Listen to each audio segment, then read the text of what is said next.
Assalamualaikum, selamat datang kembali di Guru Gembul Channel. Beberapa waktu lampau ada seorang penulis namanya Humphrey Hauskey yang menulis sebuah buku fiksi, judulnya adalah Dragon Fire, yang kemudian juga menjadi sebuah film dengan nama yang sama. Buku dan film itu berisi tentang sebuah skenario bahwa perang global, perang dunia ketiga itu dimulai dari konflik antara India dengan Pakistan. Apakah itu relate dengan kejadian sekarang? Tunggu dulu ya. Ada lagi tokoh yang namanya adalah David Sanger yang menulis New Cold War. Yang di situ dia menuliskan bahwa dunia ketiga itu dimulai dari persengketaan antara Rusia versus Ukraina yang tentu saja akan memicu negara-negara barat terlibat di dalam situ. Jadi perang dunia tiga gara-gara Ukraina. Simpan lagi. Kemudian Baraya tentu saja mengenal nama penulis Yuval Noah Harari.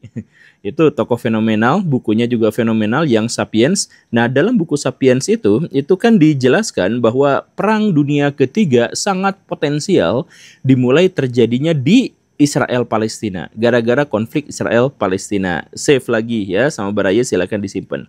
Kemudian nomor 4 ada seorang yang namanya Elliot Ackerman dan James Starafrasate yang menulis sebuah novel, judul novelnya itu adalah 2034.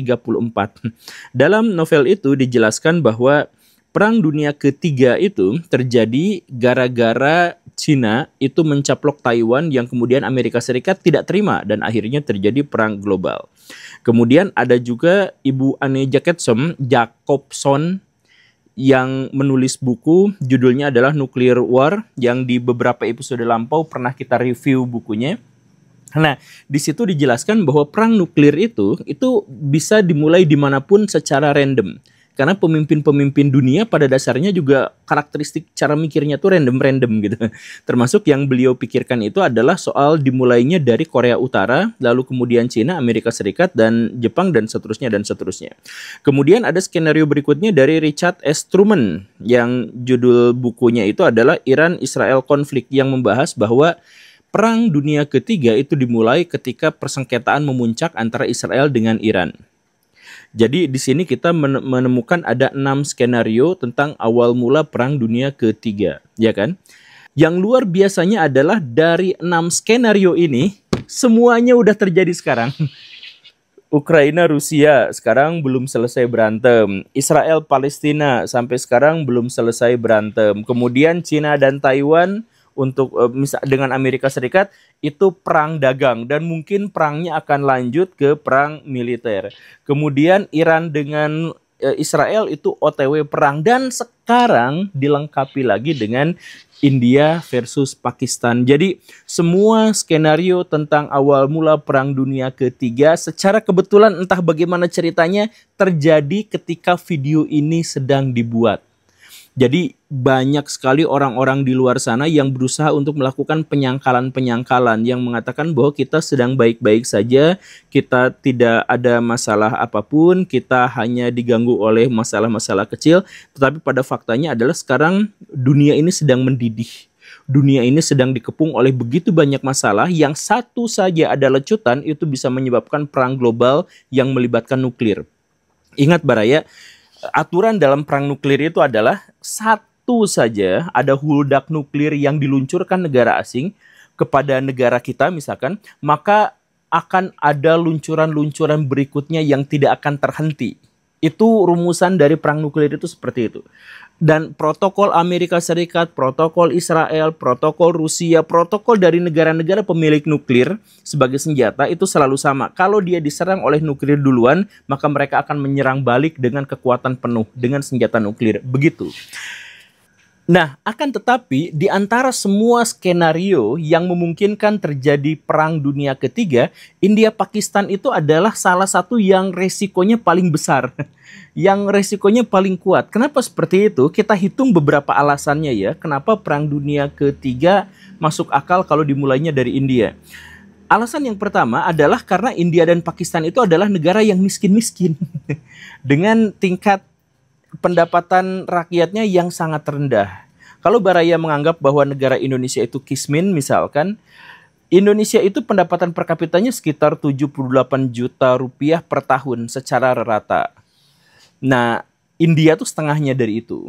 Dan Pakistan itu sekitar 2/3-nya dari pendapatan India. Jadi lebih sedikit lagi. Nah, bayangkan Baraya, kalau misalkan ada negara-negara yang besar, negara-negara yang kaya, mereka itu ketika dihadapkan pada potensi perang nuklir, mereka tuh lebih gak berani untuk melakukan tindakan yang lebih lanjut. Karena risikonya besar. Tapi kalau negara miskin, itu beda cerita. Mereka itu lebih berpotensi untuk nekat gitu. Sama kayak Baraya, kalau misalkan Baraya bertempur demi uang, kalau Baraya sudah banyak duit tuh kemungkinannya kecil.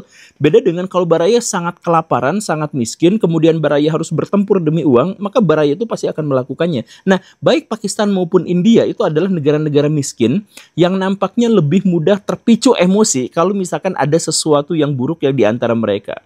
Itu alasan yang pertama yang membuat konflik India-Pakistan itu lebih mengerikan. Dan ini harus kita garis bawahi dalam konteks bahwa kedua negara itu walaupun miskin punya huludak nuklir. Jadi India punya sekitar 150 sampai 200-an huludak nuklir, Pakistan sedikit lebih banyak daripada itu. Ya tapi tetap aja punya gitu. Dan itu ngeri banget Baraya. Itu masalahnya. Kemudian masalah yang kedua adalah baik India maupun Pakistan itu tidak memiliki opsi lain kalau terjadi konflik antar mereka. Jadi misalkan gini Baraya, kalau terjadi perang antara Israel ngelawan Palestina, maka situasinya itu membuat perang itu bisa aja hanya diisolir di sana aja. Karena kesenjangan kekuatan yang terlalu besar. Israel terlalu besar, termasuk juga memiliki kekuatan nuklir. Sedangkan Gaza, jangankan memiliki nuklir, untuk bertahan hidup aja mereka sangat-sangat kesulitan. Kan begitu. Nah karena itu, maka Israel itu sebenarnya bisa aja menghancurkan Gaza dengan membunuh semua pimpinan-pimpinan dengan walkie-talkie misalkan. Atau misalkan bikin senjata yang tidak diketahui, itu sangat mudah. Atau misalkan mensabotase helikopter, mensabotase mobil dan sebagainya, Israel itu bisa. Makanya kemarin ketika terjadi perang Israel lawan Gaza, kemudian ada serangan, ya saya setuju bahwa itu adalah pembantaian terhadap rakyat. Karena apa? Ya karena sebenarnya Israel bisa mengatasi masalah perang itu, misalkan dengan menghabisi pimpinan-pimpinan Hamas saja secara sepihak. Sama seperti yang mereka lakukan terhadap Hizbullah dan Iran gitu. Dia bisa melakukan itu, tapi karena mungkin udah kelewat kesel, makanya mereka memilih untuk melakukan genosida. Itu Israel. Jadi maksud saya adalah, kalau misalkan di Israel Palestina, itu ada opsi lain. Yaitu misalkan Israel tinggal ngebunuhin pimpinan-pimpinan Hamas, itu selesai. Atau misalkan seperti yang terjadi di Ukraina lawan Rusia, apa yang bisa mereka lakukan sebagai opsi selain peperangan? Ya bisa, misalkan embargo gitu. Misalkan penghentian gas alam dan lain sebagainya bisa. Nah, tapi kalau misalkan India dengan Pakistan, itu mereka tuh gak punya opsi. Apa mereka mau mengembargo perdagangan masing-masing, kan gak seru juga gitu. Kalau Amerika Serikat mengembargo Cina, Cina mengembargo Amerika Serikat, itu seru banget, dampaknya terjadi secara global gitu.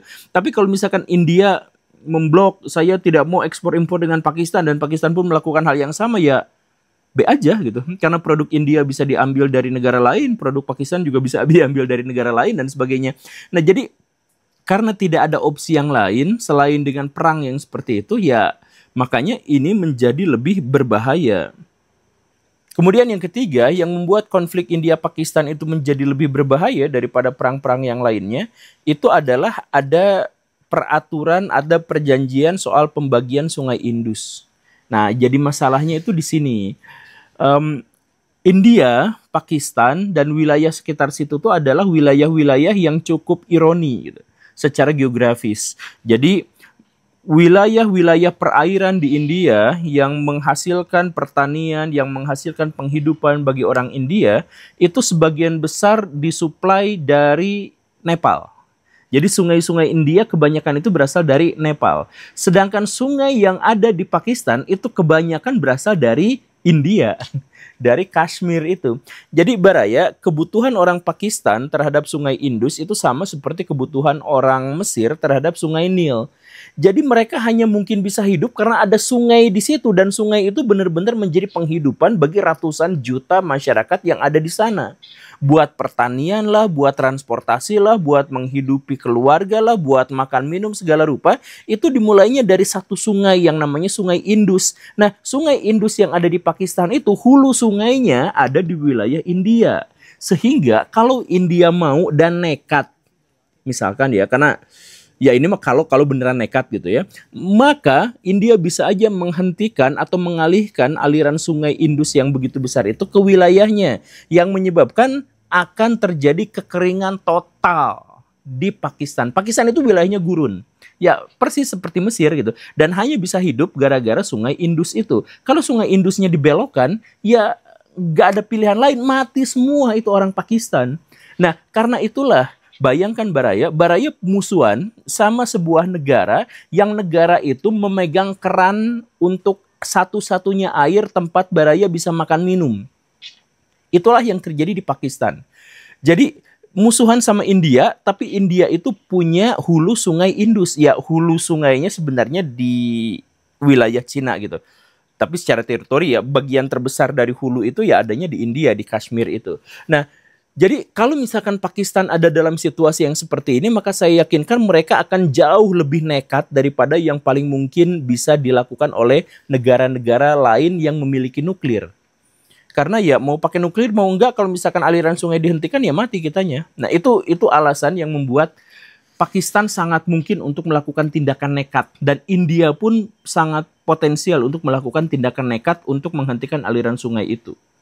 Dan alasan yang keempat yang membuat perang ini nampaknya menjadi lebih berbahaya adalah ya karena hulu Sungai Indus itu ada di Kashmir. Nah Kashmir ini saya minta waktu buat Baraya untuk menjelaskannya lebih panjang.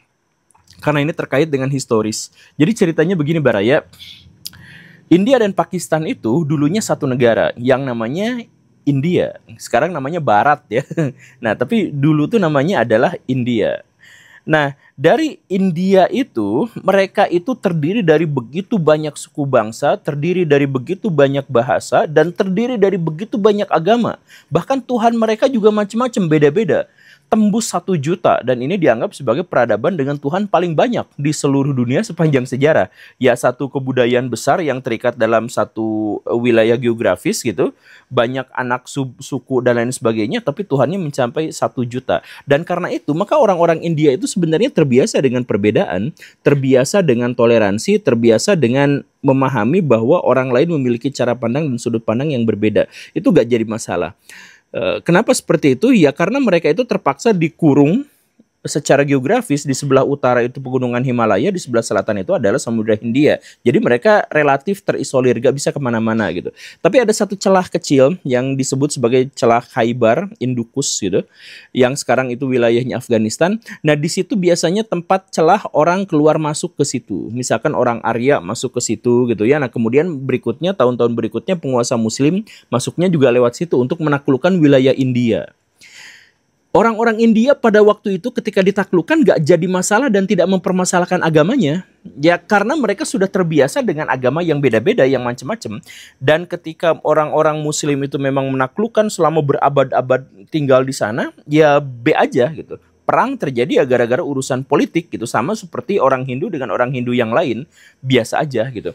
Nah cuman ada satu kejadian di mana raja Muslim yang berkuasa di India itu ekstrim, yang kita sebut namanya adalah Aurangzeb Alamgir, cucu dari Jalaluddin Akbar. Akbar sendiri adalah raja India Muslim, tapi sangat dicintai dan menginspirasi orang-orang India sampai sekarang. Makanya sampai ada film Joda Akbar gitu.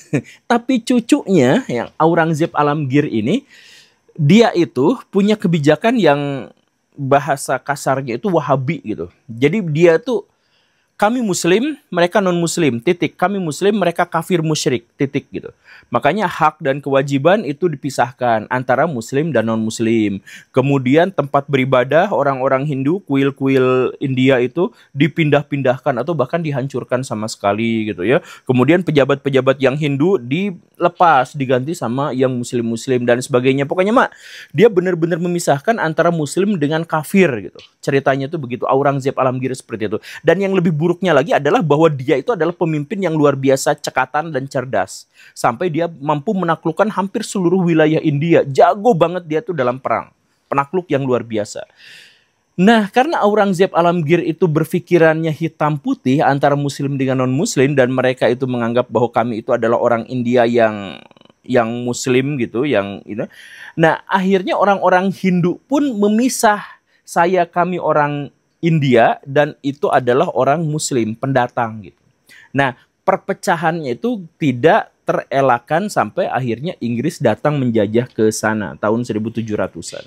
Ketika Inggris menjajah India, nyaman. Ternyata orang-orang lokalnya udah berantem satu sama lain, udah pecah belah, dipelihara. Jadi persengketaan antara Muslim dengan Hindu itu sebenarnya bisa selesai. Tapi gara-gara ada Inggris yang berpikir bahwa ini lebih menyenangkan kalau mereka terpisah gitu, ya udah selama ratusan tahun mereka itu masing-masing bikin cerita-cerita, bikin narasi-narasi yang memojokkan satu sama lain. Jadi dipelihara sama Inggris. Makanya ketika Inggris pada akhirnya mundur tahun 45-an, kemudian tahun 47 itu memerdekakan India, orang-orang yang ada di India itu yang Muslim sama yang Hindu itu nggak mau akur lagi, udah nggak mau menyatu lagi. Sedemikian sehingga tokoh India paling dihormati yaitu Mahatma Gandhi itu harus dibunuh oleh ekstremis Hindu gara-gara Mahatma Gandhi ingin merangkul orang-orang Muslim. Sedemikian nggak mau nyatunya gitu, sampai tokoh yang paling terhormat pun dibunuh gara-gara ingin mengakurkan antara Muslim dengan Hindu gitu. Nah akhirnya apa? Ya setelah itu udah fix. Jadi wilayah India yang milik Muslim itu atau yang menjadi mayoritas Muslim itu milik Pakistan, sedangkan yang lainnya itu adalah milik India. Akhirnya apa? Terpecah-pecah, pure 100% urusannya adalah gara-gara agama.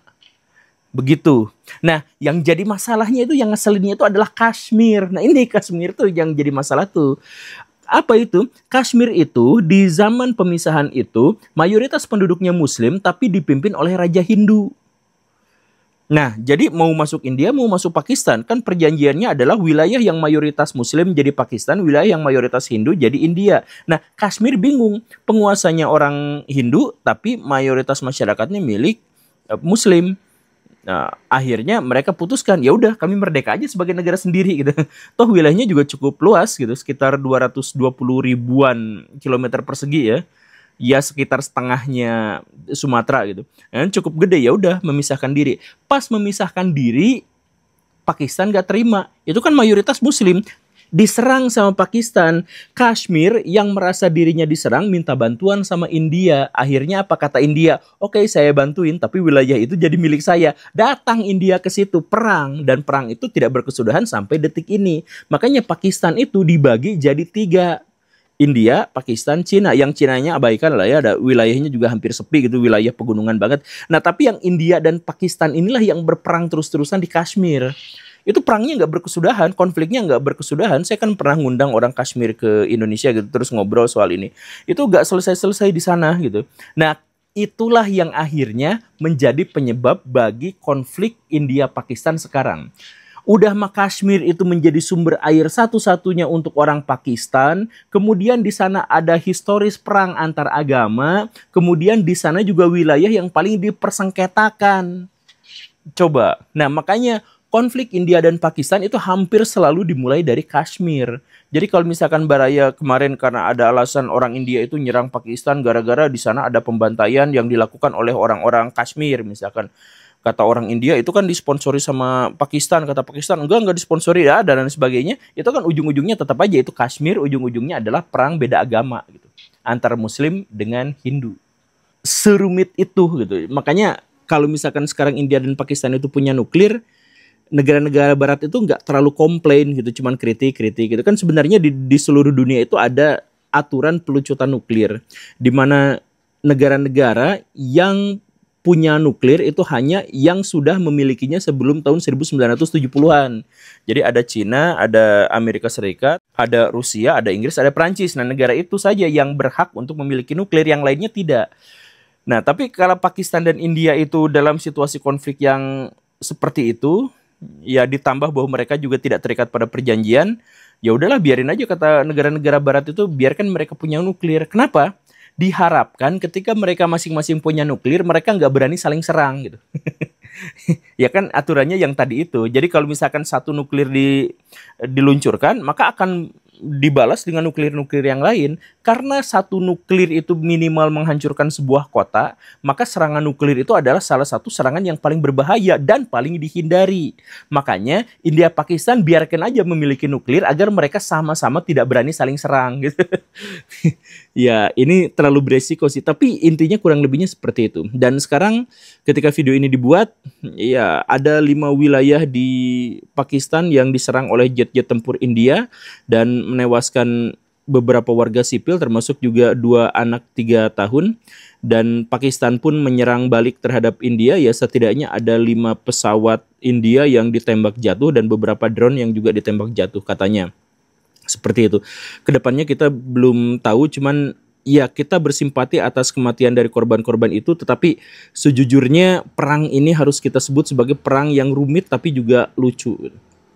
Dan satu hal lain yang harus kita garis bawahi adalah beberapa alasan dari persengketaan antara India Pakistan itu juga sebenarnya pernah terjadi, sedang terjadi, dan mungkin akan terjadi lagi di masa depan di Indonesia. Ya, Baraya tadi tahu kan? Oke, itu saja ya. Semoga bisa mengambil pelajaran. Terima kasih karena sudah menyimak. Saya Guru Gembul. Assalamualaikum warahmatullahi wabarakatuh.